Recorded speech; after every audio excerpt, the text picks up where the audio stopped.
Hello, my beautiful viewers. Welcome to the Tea with My Bookshelf. Today is a very special episode. We will be speaking with author, journalist, writer, and editor Taha Kehar. Today is kind of a full circle moment for us because when Iram and I started My Bookshelf, Taha was one of the first people who we met with and who we interviewed. He is also the brains behind Tales from Karachi, and Iram and I have actually contributed to this anthology.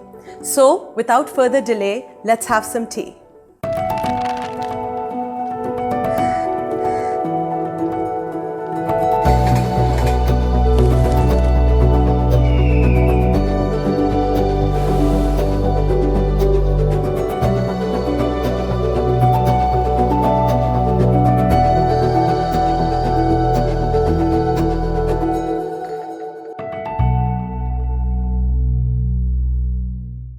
Taha, thank you so much for having tea with us. Thank you so much for having me. Okay, so we're going to dive right in.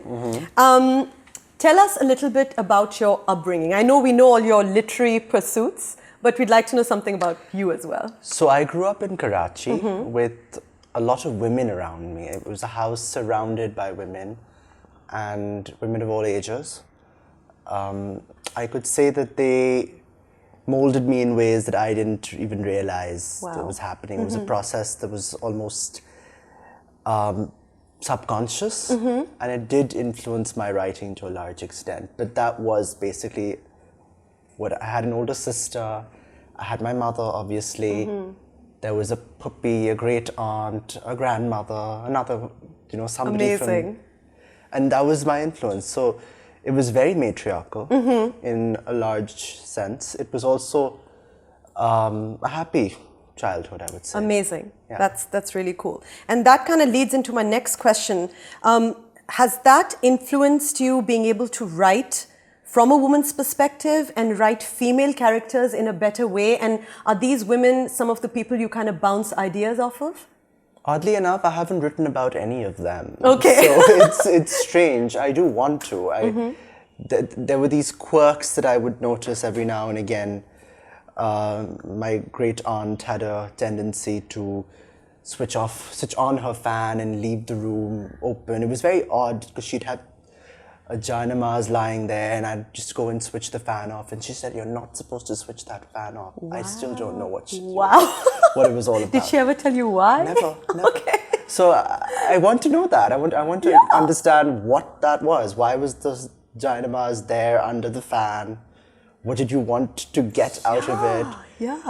I remember touching it to check if it was wet. It wasn't wet. Okay. So these were things. I never wrote about these women. Yeah. I wrote about fairly... Maybe you should. I should, yeah. But I think it really gave me the confidence to write about a woman, I think. But as far as writing authentically women characters is concerned, I think it depends more on how conscious you are of what you're writing. At the end of the day, you can't just put something together and say, okay, this is how women speak. Yeah. This is how I'm going to mansplain this process for you. Absolutely. This is what they think, this is what they feel, this is how they react. And all these women you think influenced you becoming a writer and the kind of writer you are? I would say that. I think the humorous touch to what I bring to my dialogue. I'm not an excellent humor writer, but I do feel like I bounce off whatever they used to say. Their voice comes in. I haven't written about them, but their voice, it just sort of simmers in my mind. So it maybe percolates into fiction somehow. Okay, So, great. yeah. Is it difficult as a creative person to write in an environment where every netizen is playing moral police, and there's, even if it's a fictional character nowadays, like, example is kind of J.K. Rowling and, the whole kind of trans issue, controversy that she had. And do you think it's difficult or is it stifling for you? Because there's so many things you can't really openly write about. There was a time when you could write anything, Yeah. and people would read it, they'd have opinions about it, but Yeah. they wouldn't openly express their views. I think it's good that people are coming out there. These Instagram reviews are out there, Goodreads is a thing. But I do feel that it leads you to question yourself. why did I write this way? Why didn't I do this? But if you're going to be racked by self-doubt, writing for me is already an attempt at allaying that self-doubt. Yeah. So if I go back to that, to the first point of where I started out, then it just defeats the purpose. It doesn't make any sense. And you don't think that writing or being published in our country, you'd have to kind of refrain from kind of, I don't know, the foray into certain aspects of a relationship or intimacy, or, you know, you don't feel those issues? I think you can get away with a lot. Okay. Because if you write in English, you can get away with a lot. Yeah. And even if you write in Urdu, there are ways of hinting at things. Like Muhammad Hanif only got into trouble when it was translated in Urdu. It was translated into Urdu. All those decades he was fine. Yeah. And I'm just sitting there thinking, मतलब इतना वक्त गुजर गया, अब जाके आपको याद आया. I know, it was the most bizarre thing in the world, It just makes no sense. Okay, so there are ways to kind of get around it. And there are ways to shut out, even if somebody is bashing your book, even if everybody is saying what they want to say, they have every right to. They have bought your book. I don't entirely believe in this idea that the book is this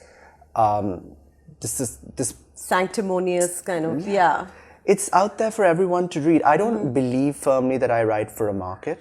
And for me, a novel should not be reviewed or read like a capitalist product. I still feel that there is a correct interpretation to a book, but that's my opinion. Okay. And for me, because I also review books, I make it a point that I know what I'm talking about before I say something, because especially something negative. Yes, an opinion, negative or positive, it comes with responsibility. 100%. And you have to know how to justify that, because there could be a time when someone asks you, okay, why did you feel that way? That's not a justification. So it's just... So the negative criticism doesn't hurt? It hurts. Of course it hurts. But I also have to know where it's coming from. If it's coming from a place of condescension, which a lot of time it is. It is. Yeah. I ignore it. I don't make it apparent. Obviously, I'm human, and every book you write, every character you write is your baby. Yeah. It is something that you have produced. For sure. And you have to remind yourself then that, look, I'm not the only one who wrote this and printed it out on my, I don't know what printers they use these days. And I didn't bind it myself and throw it into the market. There were millions of people involved. There was an agent, there was an editor, there was somebody who proofed the copy, there was someone who approved the book for publication.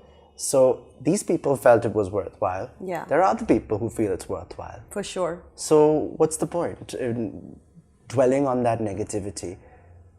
Yeah. But even if there is negativity, it comes from a place of because those people will find you. They'll be like, they'll come up to you. They'll be like, "Acha, aap to wo hai," and they'll be very happy to meet you. Yeah. But that's the thing, because then I think this idea of the writer as a celebrity is also a bit flawed, because I don't think writers in the truest sense are celebrities. They're in their own world. They're doing whatever they want to do. You won't see them splashed over on some life and style page. But do you think they should be? I don't think so. Okay. I think, I don't believe writers need to obsess over their public image that much, because... Okay, I see what you're saying. Because what you're doing is a very private process. It is. And yes, you are entitled to publicity when your book comes out, but it has to be very tastefully handled. So you don't think that a writer nowadays should brand themselves? You think it's okay for writers to kind of remain in obscurity and do what they're doing? By all means, brand yourself, market yourself, shamelessly even. Yeah. But obviously keep yourself out of the book's limelight, because the book is what you are. It's your baby, but it's also the thing you're putting out there, the thing they know you for. Sometimes... my book doesn't even have my picture on it. Got it. So people came to my book launch expecting this sari-clad woman in 2018 and were disappointed to find this man wearing this kurta, because I don't know why I was wearing a kurta. Okay. But yeah. Just representing the Desi vibe. Representing the Desi vibe. Okay. So, yeah. Okay. Do you think heartbreak and angst makes one a better writer? All forms of writing come from some amount of discontent. Yeah. Whether it's with the world, whether it's some pain that you feel, but obviously in its rawest form, it can't translate into good fiction. It has to be seeded into your writing. Every word that anyone writes is seeded with heartbreak because there is discontent. Why do you put pen to paper? I don't believe in this romantic notion that when you put something down on paper, you can relieve some stress or anxiety. It's an attempt, but it has to come from somewhere. It has to come from some degree of pain or misery. When I wrote Typically Tanya, I was coming from not a place of heartbreak in that conventional sense, but a place of disenchantment. I had recently quit a job that I loved dearly, and I had to write about that experience in a fictionalized form. I don't usually write about everything that happens to me because that's another assumption people have about writers, that they just spill their whole life secrets into a book. Yeah. That's not true, of course. Good to know. Yeah. Before we start assuming things. Assuming things, yeah. Okay. Should come with a disclaimer. Yeah, it should. Okay. In Pakistan, and correct me if I'm wrong, there seems to be a division between like the old guard and the young movers and shakers. First of all, do you agree with the statement? And is there a way to bridge the gap? There is a divide of some nature, and there are various degrees to which you can say the divide exists.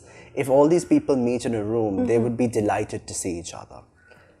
And there is no negativity or jealousy in that sense. Okay. But I would say that in the reader's mind as well, they'll say, okay, this person was published here, this person was published there. So there's this... Oh, that's the division. I feel that's the division. I see, okay. Because I know a lot of writers who were published in the West, and we seem to get along. I see. So I think it's also... So this is more perception, you're saying, more rather perception. than... Obviously, it's also a question of what you write. Some people write stories that are fairly in the public domain, and they're about very public issues. And then there are stories about very private things that happen in our life, private aspects, things that we don't often discuss. But everyone has their own voice, everyone has their own style, whatever they want to focus on. But I do believe it's more perception than it is reality. But if you want to bridge those divides, because sometimes you don't get the opportunity to sit in a room with all the writers. I'm not going to get an opportunity to meet a Pakistani writer who's published in the West, especially in these pandemic realities. So under those circumstances, things like online literature festivals, opportunities to bring people together, just interact with each other, it works. And I don't know if your question hints at a jealousy. I don't mean a jealousy. I mean, like, I don't see a lot of, like the older writers kind of mentoring the young ones. And I mean, maybe I'm wrong, and I mean, I just don't know, because I don't see that kind of connection happening. It's partly true, but I also feel like the younger ones have to make themselves known, and the older ones have to make... Because there's also that whole divide that comes with Instagram, because the younger lot is primarily on Instagram. For sure. And the older lot doesn't believe in all of that. So they do things in a very conventional way. They want books to be published and publicity teams and marketing teams to handle it all. It doesn't happen anymore like that. No. The writer has to be actively involved. And that is why we are on Instagram doing what we are doing. So that's what it is. Absolutely. Okay, so Tales from Karachi. Tales from Karachi, which is also like your baby. Yes, it's my baby. You are so I know how much you love this. And so tell us a little bit about this. So it started rather spontaneously. It was an idea I had. I recently, last year, published an anthology of short stories, co-edited it with a Lahore-based writer on the coronavirus pandemic. The stained glass window.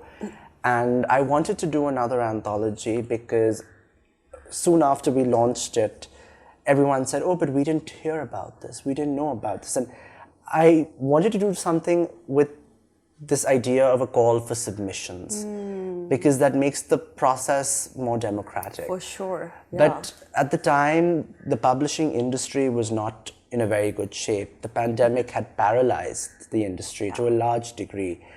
And I wanted to see what could come out of it. I still wanted to pursue the idea. So one day, I set up this page. I said, I'm going to publish stories 3 times a day on this Instagram page. And it started from there. It just went on and on and on. I started doing competitions every week. I started getting judges on board. Again, people who were old guard and new people, just bringing them together, trying to build up a conversation. And Karachi, I wanted to write about because I think there was this element of nostalgia, the Karachi we've left behind. Not just the Karachi that was in the 90s, but the Karachi before the pandemic. Absolutely. We were stuck at home. We couldn't go everywhere. So people wanted to write. And I was surprised how many people wanted to write about Karachi. Quite a few people said, what are you doing? Why are you wasting your time? Really? Yeah, stop this. Why? It doesn't make any sense. Why are you doing this? Go write your novel, I was told. Don't do all this airy-fairy stuff. And I said, well, I've written my novel. Now I will do this. And it started. Well, way to show them. Way to show them. And then a few months later, I realized I was getting excellent submissions. The stories are fantastic. Excellent submissions. They were short, sweet, compelling. And I said, I need to put these together. I stitched them all together. I said, I need to find a publisher for this. And that's when I came across Safina. I mean, I've known her for a while. But I said, look, I need to do this. And she said, perfect, let's do it. And then a month later, the book was there. Fantastic. So we're constantly being bombarded by images of perfection in our lives. How damaging do you think this is, especially with the young generation being perpetually on social media? And do you think literacy is a way to offset this? So it's interesting because for me, social media has always been a jinx. I post something, I feel sick the next day. Everyone is like, nazar hai.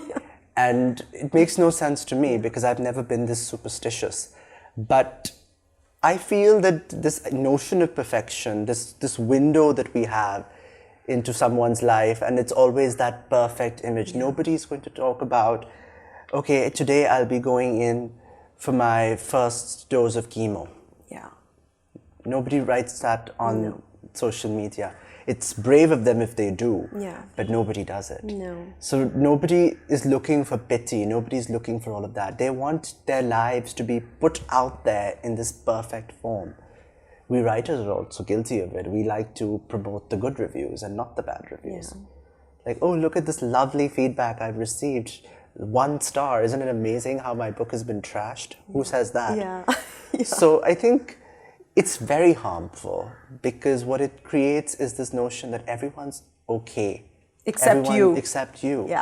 And where do you go with that? It really takes time for you to peel back those layers and realize, actually, on that day when this person posted that, he or she was trying to get rid of something from his mind, get over something, and needed that validation. And even this idea of likes, getting so many likes because, people have loved it, what you've written, people have enjoyed what you posted. It's scary. It's so scary. Okay, so on that note, let's get into some rapid fire questions. Are you ready? I suppose. Okay. Okay. All right. It's pain-free, don't worry. Favorite book? The God of Small Things by Arundhati Roy. Okay, that's a super book. I think that's one of the reasons I became a writer. Amazing. Okay. Favorite singer? At the moment, I would say Abda Perveen. I don't know if that is the popular choice. She's the queen. No, she's, legend. Tell me your pet peeve. Pet peeve. I don't like people who are late, but I myself can be late sometimes. Okay. So. Okay. Are you a clean or a messy person? I like to say that I'm clean when I want to be and messy when I want to be. During quarantine, that's the real you. During quarantine, I didn't have to see anybody. Okay, so messy it is. What is your favorite childhood memory? Childhood memories, going to Mr. Burger on boat basin. It's like the Orange. I agree. Like the Orange. Before McDonald's. Before McDonald's. There you go. What celebrity would you like to meet at Xander's for coffee? Does it have to be a local celebrity? No. Okay, that's interesting. I would love to meet Bon Jovi for some weird reason. I don't know why he would be at Xander's. You never know. You never know. Stranger things have happened. What is your spirit animal? I would say a turtle. Okay. Because it reminds me of perseverance. It's just that steadfast perseverance. These are things that I need to remind myself that I have to do. Yeah. And to be. It's an aspirational thing. What is the one thing you will never do again? Go to Skardu. Why? I took the plane. I thought I was going to die, and it was the smoothest flight ever. Yeah. Or the landing. The landing was like, you don't realize that you get there and you're like, wait, where am I? Yeah. But I loved the journey because it was the smoothest flight. Okay. And you flew from Karachi to Skardu? No, that's not what I did. Okay. I would never do that. I went to Islamabad. And I thought they're going to take us on this dingy plane that's going to like crash in the middle of nowhere. And I was terrified, and I had my Canadian friend with me. I'm like, she's going to die with me, and then we're going to make the news because she is Firangi. So that didn't happen. Okay. It was amazing because the pilot was like, "Aur aap apne left pe dekhe nanga parbat." I'm like, this is a tour bus. This is amazing. But I'm never going to fly there again. Okay, fair enough. Yeah. Do you love or hate roller coasters? I'm terrified. Okay. I have an awful childhood memory of a roller coaster and screaming as a 9-year-old for my mother. Oh no. And this couple sitting behind me is laughing away. That's terrible. That's terrifying. So roller coasters and Skardu are like a no for you in life. Okay, good to know. And with that, we end this episode of Tea with My Bookshelf. Taha, thank you so much for speaking with us. Thank you so much for having me here. Great. Thank you.